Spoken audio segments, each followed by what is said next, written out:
इस वीडियो में जो लड़का अपनी शादी में इतना खुश दिख रहा है, उसे क्या पता था कि जिसके साथ उसने 7 वचन लिए, वही एक दिन उसकी जिंदगी का खात्मा बनेगी। जिसके साथ नया जीवन शुरू किया था, वही उसका अंत लिखेगी। 1 अक्टूबर 2024 सोनम और राजा की मुलाकात होती है समाज परिचय पुस्तिका की वजह से। रामनवमी के टाइम पर एक रिचुअल होता है जिसमें जो भी लायक होते हैं शादी के लिए, या तो लड़की हो या तो लड़के, वो अपना नाम लिखवाते हैं और अपनी सारी इन्फॉर्मेशन देते हैं। वैसे ही सोनम के फादर भी अपनी बेटी का नाम लिखवाते हैं। इससे क्या होता है कि अरेंज मैरिज इजी हो जाती है।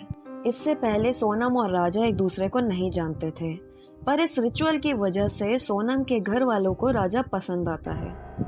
अपना राजा का बिजनेस भी था और साथ में वो इंदौर में भी रहता था। सोनम की माँ राजा के घर कॉल करती है, इनकी मुलाकात होती है और ये दोनों और इनकी फैमिलीज को ये रिश्ता पसंद आता है। ये दिखने में एक परफेक्ट अरेंज मैरिज थी, पर क्या इसके पीछे कुछ और ही रहस्य छुपा हुआ था? इनकी शादी तय कर दी जाती है। दोनों ही फैमिलीज बहुत खुश थी, पर राजा का मन बहुत विचलित सा था। पर ऐसा क्यों? राजा अपनी माँ को बताता है कि सोनम उसमें इंटरेस्ट नहीं दिखाती। जब भी वो कोई प्लान्स बनाता था घूमने के लिए तो वो इनकार कर देती थी, और जब भी वो उसे कॉल करता था तो वो उससे बात नहीं करती थी। इस चीज को जब सोनम की माँ ने सोनम से पूछा तो वो यही कहती है कि वो ऑफिस के काम में बिजी है, इसलिए वो बात नहीं कर पाती।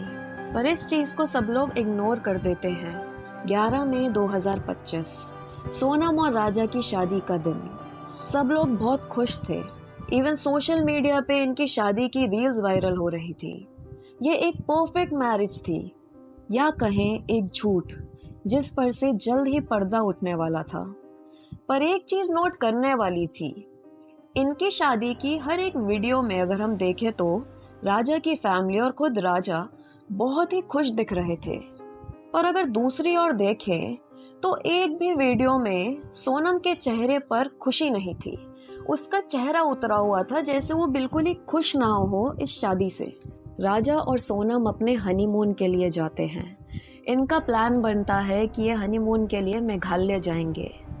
तो पहले तो ये 20 मई को गुवाहाटी जाते हैं और वहाँ पर माँ कामाख्या देवी के टेम्पल में दर्शन करते हैं, और फिर वहाँ से 22 मई को मेघालय के लिए निकल जाते हैं। वहाँ पहुँचते ही शिलोंग में चेरापूंजी के पास में एक होम स्टे में रुकते हैं। वहाँ पर इन्होंने एक स्कूटी भी रेंट पर ली थी आसपास घूमने के लिए। 23 मई 2025 सुबह 5:30 बजे सोनम और राजा अपने होटल से चेकआउट करते हैं। इन्हें एक वाटरफॉल देखने जाना होता है जो 330 किलोमीटर दूर होता है। ये अपनी स्कूटी पर निकल पड़ते हैं वहां जाने के लिए, पर रास्ता बहुत ही खतरनाक होता है। बारिशें हो रही थी, फिसलन थी, पहाड़ है और ऊबड़ खाबड़ पूरा रास्ता था। पर कैसे भी करके ये वहां पहुंच जाते हैं। अब उस वाटरफॉल के पास पहुंचने के लिए इन्हें कुछ 3000 स्टेप्स की ट्रैक करनी होगी। तो ये अपनी स्कूटी को ऊपर ही छोड़ देते हैं और फिर वो ट्रैक जो 3000 स्टेप्स की थी वो करना शुरू कर देते हैं। अब जब ये यहाँ पर जा ही रहे होते हैं तब सोनम को उसकी सास का कॉल आता है कुछ 1:30 पर, जिसमें वो बताती है कि वो दोनों एक वाटरफॉल देखने जा रहे हैं और यहाँ पर खड़ी चढ़ाई है। रिकॉर्डिंग में साफ साफ सुनाई दे रहा है कि सोनम हाफ रही है, जैसे वो कुछ चढ़ाई चढ़ रही हो। तो उसकी हाफने की आवाज भी थी और वो अपनी सास से बड़े अच्छे से बात कर रही है। हेलो हेलो, हाँ मैं राजा का फोन चल नहीं हुआ अभी नहीं हुआ, बस हम चढ़ाई कर रहे हैं। हम ऊपर चढ़ गए फिर फोन लगाते हैं। और पहले ऊपर तो चढ़े, जंगल में है, यहाँ से आप कुछ मिलेगा। बाप रे, मैंने हाँ। कही थी कुछ ड्राई फ्रूट रख के ले जाओ, तो बोले हाँ क्या करेंगे हम, दो ये जंगल है, पता, घोर जंगल है, एकदम खड़ी चढ़ाई है। चढ़ना मतलब उतरना भी खड़ा ही है और चढ़ना भी खड़ा ही है। तो वहाँ ऊपर देखने के लिए क्या गए?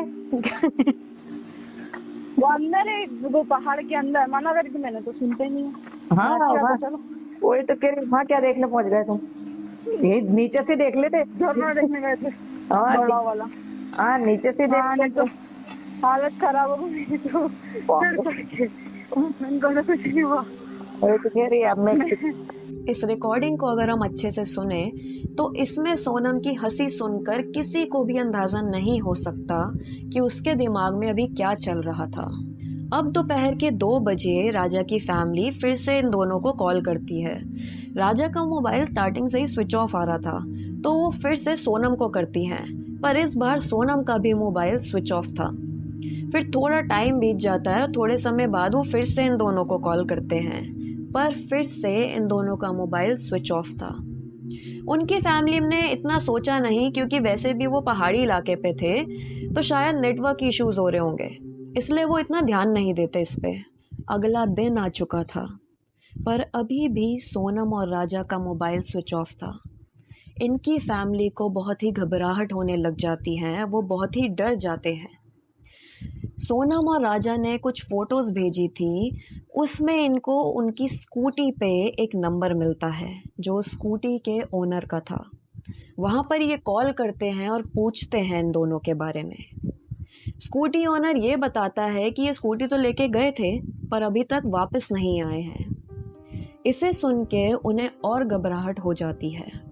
इसकी वजह से अगले ही दिन सोनम का भाई गोविंद और राजा का भाई विपिन फ्लाइट लेके गुवाहाटी आ गए और वहां से शिलोंग पहुंचे। मेघालय पुलिस ने ढूंढना शुरू किया। उन्हें वो स्कूटी मिल गई जिस पर वो दोनों घूमने के लिए निकले थे। जब जांच चल रही थी तो वहां के एक लोकल गाइड ने बताया कि उसने सोनम और राजा को अपनी सर्विस ऑफर की थी और वो उसने करी थी 22 मई को, पर वो दोनों मना कर देते हैं। फिर उसके अगले दिन 23 मई को वो देखता है सोनम और राजा को फिर से, पर इस बार कुछ अलग था। इस बार उनके साथ 3 लोग और थे। वो 3 लोग मेघालय से भी हो सकते हैं, पर ऐसा नहीं था। वो गाइड बताता है कि वो सब हिंदी में बात कर रहे थे, और अगर कोई मेघालय कभी हिंदी में बात करता तो उसकी एक एक्सेंट होता, पर ऐसा नहीं लग रहा था उनकी बातों में। थोड़े दिनों बाद पुलिस को जांच रोकनी पड़ी भारी बारिश की वजह से। फाइनली वो 2 जून को फिर से तलाशी शुरू करते हैं। ड्रोन्स छोड़े जाते हैं ये देखने के लिए कि खाई में तो कुछ नहीं है। वहां पर उन्हें दिखता है एक लाश। बहुत बुरी हालत थी उस लाश की। चेहरा बिल्कुल ही बिगड़ चुका था, समझ में कुछ नहीं आ पा रहा था। उस लाश को लाया गया ऊपर और भेजा गया हॉस्पिटल। राजा के भाई को बुलाया जाता है उस बॉडी की शनाख्त के लिए। अब चेहरा तो समझ ही नहीं आ रहा था, बॉडी बहुत ही बुरी हालत में थी, पर उस बॉडी के हाथों पर एक टैटू था जिस पर राजा लिखा हुआ था। ये देखते ही उसका भाई फूट फूट के रोने लग जाता है। वो लाश राजा की ही थी। पोस्टमार्टम के लिए राजा की बॉडी को भेजा गया। 2 दिन बाद जब रिपोर्ट आती है तब पता चलता है ये कोई हादसा नहीं था, बट एक मर्डर था। उसके सर पर चोटें होती हैं जैसे कोई तेज हथियार से किया गया हो, जो लाइक पेड़ काटने के लिए होते हैं, उससे किया गया हो। राजा का मर्डर हो चुका था, पर अभी भी कई सवाल थे। सोनम कहाँ थी? वो 3 लोग कौन थे? और उस दिन ऐसा क्या हुआ कि राजा की मौत हुई? क्या सोनम की भी हत्या कर दी गई? कई सवाल उठे पर कोई जवाब नहीं। पर जल्द ही इन सवालों से पर्दा उठने वाला था। दिन बीतते जा रहे थे पर सोनम का कोई अता पता नहीं था। पुलिस लगी हुई थी सोनम को ढूंढने में। पर फाइनली 8 जून की रात को यूपी के गाजीपुर में एक लड़की मिली जिसे कोई होशो आवाज नहीं था। उसके बाल बिखरे हुए थे, ऐसा लग रहा था उसने अपनी सुध-बुध खो दी हो। थोड़ी देर बाद वो उस ढाबे पर बैठे कस्टमर से फोन मांगती है, पर जब सब मना कर देते हैं तब वो लड़की ढाबे पे काम करने वाले भैया से उनका फोन मांगती है। पर अभी तक किसी को ये नहीं पता था कि जो लड़की अपने होशो आवाज में नहीं दिख रही वो और कोई नहीं, सोनम थी। फोन से सोनम अपने भाई को कॉल करती है। उसे रोते हुए सारी बातों के बारे में बताती है कि कैसे राजा की मौत हो गई। और फिर फोन कट करने के बाद वो एक चारपाई पर बैठकर रोने लग जाती है। उसी फोन से जिसे सोनम ने अपने भाई को कॉल किया था, वो उस पर दोबारा कॉल करता है और ढाबे वाले को कहता है कि पुलिस को बुला ले। जल्द ही पुलिस उस ढाबे पे पहुंच जाती है। जैसे ही वो देखते हैं कि ये वही लड़की है सोनम जो मेघालय में गायब हुई थी, तो वो उसे पुलिस स्टेशन ले जाते हैं। सोनम से पूछा गया कि वो यहाँ कैसे आई, तो वो बताती है उसे ड्रग्स दिए गए थे और उसे जबरदस्ती यहाँ लाया गया था। 23 मई से 8 जून 17 दिन हो गए थे सोनम को गायब हो गए हुए। उन 17 दिनों में वो कहाँ थी, क्या कर रही थी? अगर वो अपने पति की मौत से इतना ट्रॉमेटाइज थी तो उसने पुलिस को कॉल करके पहले क्यों नहीं बताया? वो इतना वेट क्यों कर रही थी? अब इस केस को समझने के लिए थोड़ा पहले चलते हैं, जब पुलिस इन दोनों को ढूंढ रही थी। राजा की लाश मिलने के बाद वो सोनम को ढूंढ रहे थे। शायद वो भी किसी हादसे में फंस गई हो, उसके साथ भी शायद ऐसे ही हो गया हो। पुलिस के दिमाग में यही था। उन्हें बिल्कुल भी शक नहीं था सोनम पर कि शायद वो मिली हो सकती है इन सब में। पुलिस ने पता लगाने के लिए कुछ 42 सीसीटीवी फुटेज देखना शुरू किया। उनमें से एक सीसीटीवी फुटेज मिलती है जिसमें सोनम 3 आदमियों के साथ दिखी और राजा का कोई नामो निशान नहीं था। तब पुलिस को पहली बार शक हुआ। तब उन्होंने सोनम के फोन रिकॉर्ड्स निकाले और उससे कुछ चौंकाने वाली बातें बाहर आईं। फोन बंद होने से पहले सोनम अपनी फैमिली मेंबर्स को छोड़कर 2 नंबर से बहुत ही कांटेक्ट में थी। उनमें से एक नंबर मेघालय का था। उसे और खंगालने पर पता चला कि उसके लिंक्स इंदौर से थे और दूसरा नंबर था राज खुशवाना का। साथ में एक और सबूत मिलता है। उन तीनों आदमियों ने एक स्कूटी रेंट पर ली थी और अगर रेंट पर कुछ लेते हैं तो अपनी आईडी कार्ड देनी होती है, तो उनमें से एक आदमी ने अपनी आईडी दी थी। इससे भी पुलिस को आसानी हुई थी उन तक पहुंचने में। इसके बाद ये सारी बातें और सबूतों के बारे में मेघालय पुलिस ने इंदौर की पुलिस को बताया और थोड़े ही दिनों बाद इंदौर की पुलिस ने राज कुशवाहा और उन तीनों आदमियों को पकड़ा और वो थे विशाल सिंह चौहान उम्र 22 साल, आकाश राजपूत उम्र 19 साल और आनंद कुर्मी। इनसे पूछताछ के दौरान एक बहुत ही चौंकाने भरी बात बाहर आई कि ये तीनों कॉन्ट्रैक्ट किलर्स थे और इन्हें कॉन्ट्रैक्ट पर रखा था सोनम ने अपने पति राजा को मारने के लिए। अब कई राज खुलते हैं इस केस के ऊपर से। पता चलता है कि राजा कभी मेघालय जाना ही नहीं चाहता था, पर सोनम ने उससे बिना पूछे टिकट्स बुक कर दी थी। पर ऐसा क्यों? मेघालय ही क्यों? सोनम की सर्च हिस्ट्री से पता चला कि उसने मर्डर की प्लानिंग कुछ 1 महीने पहले से ही करना शुरू कर दी थी। उसका पहला प्लान यही था कि राजा को उसे मारना तो है, पर उसका मर्डर नहीं करना। ये सब एक एक्सीडेंट दिखना चाहिए ताकि सोनम पर कोई शक न करे। अपने प्लान को अंजाम देने के लिए सोनम मेघालय चुनती है, मेनली चेरापूंजी। वो एक ऐसी जगह है जहाँ पूरे साल बारिशें होती हैं। बारिशों में बहुत ही हरियाली होती है, आसपास पूरा जंगल, साथ में पहाड़ी इलाका था। पहाड़ी इलाकों में बारिशें जब हो जाए तो फिसलन की वजह से कई मौतें होती हैं और साथ में कई केसेस भी बाहर आए हैं जिसमें सेल्फी लेते हुए कितनी मौतें हो जाती हैं। तो उसने यही प्लान बनाया था कि वो सेल्फी लेने जाएगी और राजा को अपने साइड में खड़ा करेगी और ऐसी कोई सुनसान जगह पर जाएगी। फिर वहाँ पर वो उसे धक्का देगी और जैसे ही वो नीचे गिर जाएगा तब वो सबको ये दिखाएगी कि एक एक्सीडेंट था। पर उसे ये भी डर था कि ये प्लान शायद काम ना करे, तो उसने एक प्लान बी भी रखा था और उसका प्लान बी था वो 3 कॉन्ट्रैक्ट किलर्स। वो हायर करती है उन्हें ये कह के कि अगर पहला प्लान उसका फेल हो जाता है तो वो प्लान बी में वो तीनों किलर्स राजा को मार दे। सोनम के दिमाग में ये चल रहा होता है। वो बिना राजा से डिस्कस करे मेघालय की टिकट बुक कर देती है, जिसकी वजह से ना चाहते हुए भी राजा को मेघालय जाना पड़ता है। अब केस को अच्छे से समझने के लिए पूरी टाइमलाइन से समझते हैं। राजा और सोनम की शादी 11 मई को हुई थी और 13 मई तक वो ससुराल में ही थी। उसके बाद 14 मई को वो अपने मायके गई थी। पर उन 3 दिनों में राजा और सोनम के बीच कोई भी पति पत्नी वाले संबंध नहीं थे। पर ऐसा क्यों? शादी के बाद सोनम राजा को बताती है कि उसने शादी से पहले एक मन्नत मांगी थी कि उसे कामाख्या देवी टेम्पल जाना है जो गुवाहाटी में था। वहां जाकर वो अपनी मन्नत पूरी करेगी। उससे पहले राजा उसे छुएगा नहीं। 14 मई जब वो अपने मायके चली जाती है तब वो इस मर्डर की प्लानिंग शुरू करती है राज कुशवाहा के साथ मिलकर। पर कहानी में ये राज कुशवाहा कौन था? राज सोनम के फादर का एक एम्प्लॉय था। बहुत ही विश्वास करते थे उस पर। वो उनकी फैमिली के साथ बहुत कनेक्टेड था। राज के भाई का कहना है कि वो दोनों अक्सर फोन पर बात किया करते थे। इवन जब इसकी इन्वॉल्वमेंट की बात बाहर नहीं आई थी तब राज को देखा गया था कि वो सोनम के फादर देवी सिंह को दिलासा दे रहा था।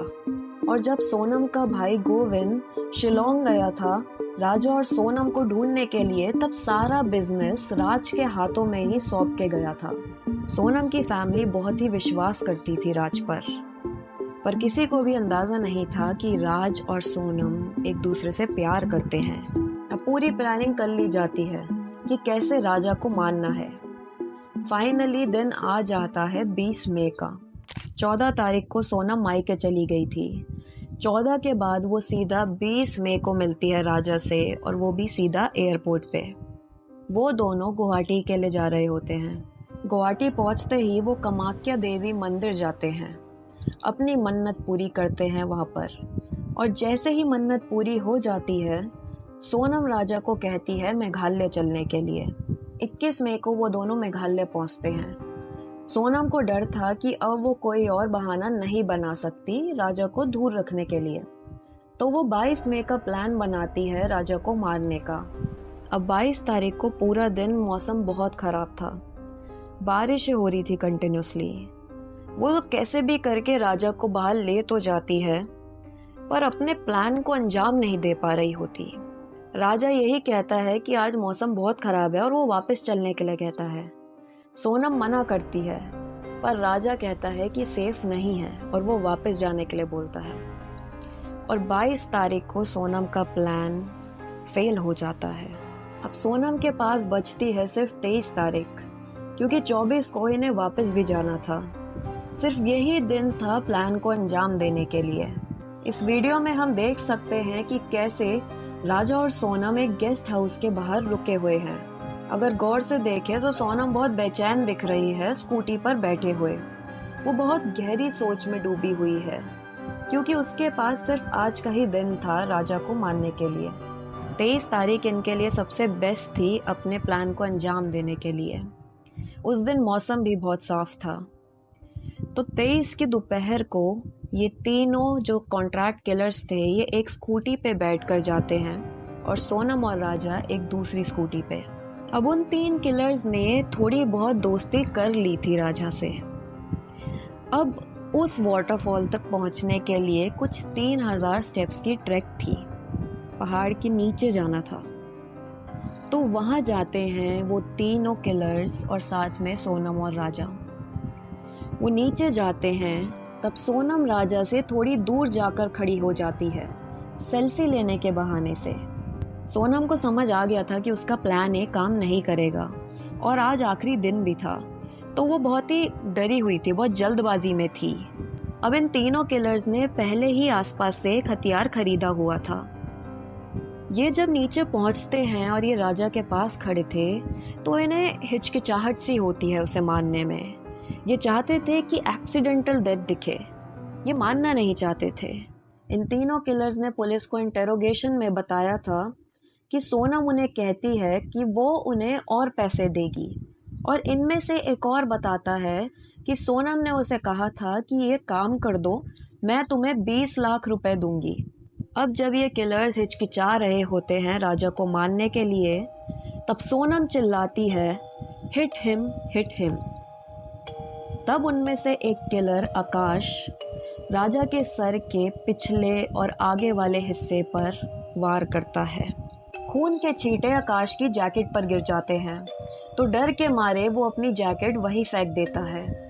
सोनम साइड में खड़ी होती है और जैसे ही वो देखती है कि राजा जमीन पर तड़प रहा है, तो वो पास आती है ये कंफर्म करने कि वो मरा कि नहीं।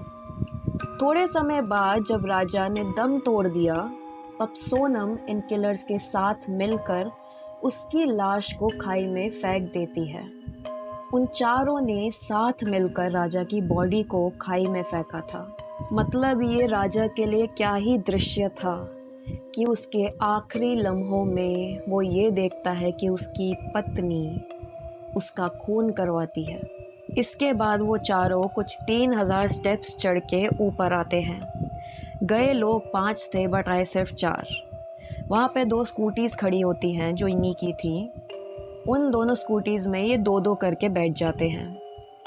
अब सोनम के रेन कोट पर भी खून के छींटे होते हैं, तो कुछ 6 किलोमीटर आगे जाके वो उस रेन कोट को भी वहाँ पे फेंक देते हैं, पुलिस को गुमराह करने के चक्कर में। वहाँ से ये साथ मिलकर कुछ 12 किलोमीटर दूर जाते हैं। वहाँ पे एक मॉकटॉक नामक जगह है, जहाँ राजा वाली रेंटेड स्कूटी को ये लवारिस छोड़ देते हैं और वो किलर्स अपने रास्ते चले जाते हैं और सोनम अपने रास्ते। वो तीनों गुवाहाटी के लिए निकल पड़ते हैं और वहाँ से यूपी होते हुए इंदौर चले जाते हैं। पर सोनम कहाँ गई इसके बाद? ऐसा क्या हुआ था कि वो सीधा 8 जून को मिली, वो भी यूपी में गाजीपुर के एक ढाबे पर। अपने प्लान को अंजाम देने के बाद सोनम को इन किलर्स में से जो विशाल था वो बुर्खा देता है, जिसे पहनकर वो एक टैक्सी में गुवाहाटी पहुंचती है और फिर एक बस से वो शिलीगुड़ी जाती है और फिर पटना के लिए निकलती है और वहां से लखनऊ, और फाइनली वो एक बस लेके वापस इंदौर आ जाती है। 25 में जब राजा और सोनम की तलाशी जारी थी, मेघालय पुलिस इन्हें हर जगह ढूंढ रही थी, तब सोनम इंदौर में ही थी अपने बॉयफ्रेंड राज कुशवाहा के साथ। राज कुशवाहा और सोनम एक रेंटेड जगह पर रह रहे थे। राज को पता था कि ये केस बहुत ही सुर्खियों में है, तो वो वहाँ पर इतना नहीं रहता था। वो सोनम की फैमिली के साथ ज़्यादातर रहता था, उनका सहारा बनता था, उन्हें दिलासा देता था कि कोई भी उस पर शक ना करे। और जब वो देखता है कि ये केस बहुत ही ज़्यादा सुर्खियों में है, तब उसे थोड़ा डर होता है कि अगर सोनम इंदौर में दिख गई तो ये बहुत ही फंस सकते हैं। तो इसलिए वो सोनम को यूपी जाने के लिए कहता है।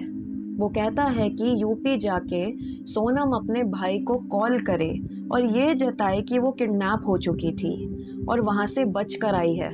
पर सोनम ऐसा करती क्यों है? उसका मोटिव क्या था? उसने राजा से शादी की ही क्यों जब उसे राज पसंद था?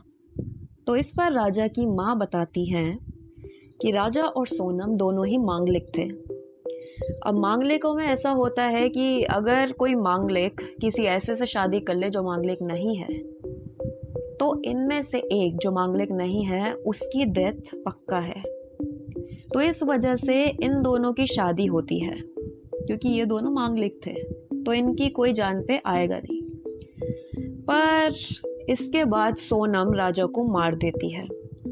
अब क्या होगा? थोड़े दिनों बाद वो ऐसे प्रिटेंड करेगी कि वो एक लाचार लड़की है, एक लाचार पत्नी है। थोड़े दिनों तक लोग उसे सिंपैथी देंगे। फिर उसके बाद राज कुशवाहा आएगा इस पूरी पिक्चर में। अब सोनम एक विडो होगी, और ज़्यादातर हमारे समाज में विडो रीमैरिज को अभी भी बहुत ऐसे देखा जाता है, कोई लोग इतना करते नहीं है। तब वो आएगा इस पिक्चर में और एक फरिश्ता बन के आएगा, वो सोनम को अपनाएगा और तब इनकी शादी होगी। तो ये था इनका प्लान। जब इन पांचों की इंटरोगेशन की गई और इनसे पूछा गया इस मर्डर के बारे में, तो सोनम और उन तीनों कॉन्ट्रैक्ट किलर्स ने मान लिया कि वो इस जुर्म में शामिल थे। पर जब ये पूछा गया कि ये प्लान किसका था, इसका मास्टरमाइंड कौन था, तो सोनम ने राज कुशवाहा का नाम लिया और दूसरी ओर जब राज से पूछा गया यही सेम सवाल तो उसने सोनम को मास्टरमाइंड बताया। इन पांचों को शिलोंग कोर्ट में पेश किया गया। वहां एविडेंस जो भी थे पुलिस के पास उन्होंने वो कोर्ट में दिखाए। कोर्ट ने ऑर्डर किया कि इन पांचों को 8 दिन के लिए पुलिस कस्टडी में रखा जाए और अब इनकी इन्वेस्टिगेशन की जाएगी। वहां पर पुलिस के पास वो एविडेंस में रेनकोट था सोनम का जिस पे खून के छींटे थे, साथ में जो कॉन्ट्रैक्ट किलर था आकाश उसकी जैकेट थी जिस पर खून लगा हुआ था, सीसीटीवी फुटेज भी दिखाई और ये सारे सबूत काफी थे इनके इन्वॉल्वमेंट को साबित करने के लिए इस मर्डर प्लान में। पुलिस कस्टडी में इनसे जब पूछताछ की गई तो एक बहुत हैरान कर देने वाली बात बाहर आई। ये पता चला कि शादी को रोकने के लिए इनका पहला प्लान कुछ और ही था। इनका पहला प्लान था कि ये किसी औरत को मारेंगे जान से, फिर उसकी लाश को जला देंगे और ये दिखाएंगे कि वो सोनम थी। सबको लगेगा कि सोनम की डेथ हो गई, पर यह प्लान इतना इनको लगा नहीं कि काम करेगा, तो इसे इन्होंने ड्रॉप कर दिया। सोनम से जब पूछा गया कि उसने ये शादी क्यों ही की तो वो बताती है कि उसकी शादी फोर्सफुली कराई गई राजा से, वो ये करना नहीं चाहती थी। तभी उसने राज कुशवाहा का साथ दिया इस पूरे मर्डर प्लान में। सोनम बताती है कि उन्होंने 3 बार कोशिश की थी राजा को मारने की। पहली बार कामाख्या देवी टेम्पल में जब दर्शन कर रहे थे तब इनका प्लान था गुवाहाटी में ही राजा को मारने का, और वो तीनों कॉन्ट्रैक्ट किलर्स पहले से ही मौजूद थे वहां पर। 19 मई से पहले ही वो वहां पर पहुंच गए थे, पर इनका प्लान चौपट हो गया था। दूसरा प्लान होता है 22 मई का, पर वो भी फेल हो जाता है एंड फाइनली 23 मई को ही अपने प्लान को अंजाम देते हैं। इस वीडियो में देख सकते हैं कि कैसे सोनम का भाई गोविंद राजा की माँ के गले लगा हुआ है, वो दोनों रो रहे हैं और वो कैसे उन्हें सहारा दे रहा है। ये अपने में ही एक बहुत बड़ी बात है, क्योंकि क्राइम चाहे एक इंसान करे पर दोषी उसका पूरा परिवार मान लिया जाता है। इवन गोविंद ने अपने एक इंटरव्यू में कहा था कि वो 100% श्योर है कि उसकी बहन ने ही ये क्राइम किया है। वो कहता है कि वो राजा के साथ है और वो उन्हीं का साथ देगा और अपनी बहन को कड़ी सजा दिलवाएगा। इस केस को देखकर और समझकर मैं यही कहना चाहूँगी कि आज भी हमारी सोसाइटी में लव मैरिज को इतना एक्सेप्ट नहीं किया जाता। कई घरों में शायद लड़कों को इतनी आज़ादी मिल जाए कि वो अपनी पसंद से चुन पाएँ, पर लड़कियों के साथ ऐसा नहीं होता। उन्हें ये आज़ादी नहीं होती कि वो अपना जीवन साथी चुन पाएँ। शायद सोसाइटी का प्रेशर या इज्जत का बोझ, पेरेंट्स अपने बच्चों की फीलिंग्स को नहीं समझते, सिर्फ यही सोचते हुए कि लोग क्या कहेंगे। लेकिन सवाल ये है कि क्या ये डर जायज़ है और क्या ये डर किसी की ज़िंदगी बर्बाद करने का रीज़न बनना चाहिए। इस केस में अभी भी कई बातें आगे आना रहती हैं। हर दिन नए राज खुल रहे हैं, हर दिन इस सोची समझी चाल से कई पर्दे उठ रहे हैं। मैं आप लोगों को इस केस की अपडेट्स देती रहूँगी। तो दोस्तों, मिलते हैं मेरी अगली वीडियो में एक और नए क्राइम केस के साथ। तब तक के लिए अपना ख्याल रखिए। धन्यवाद।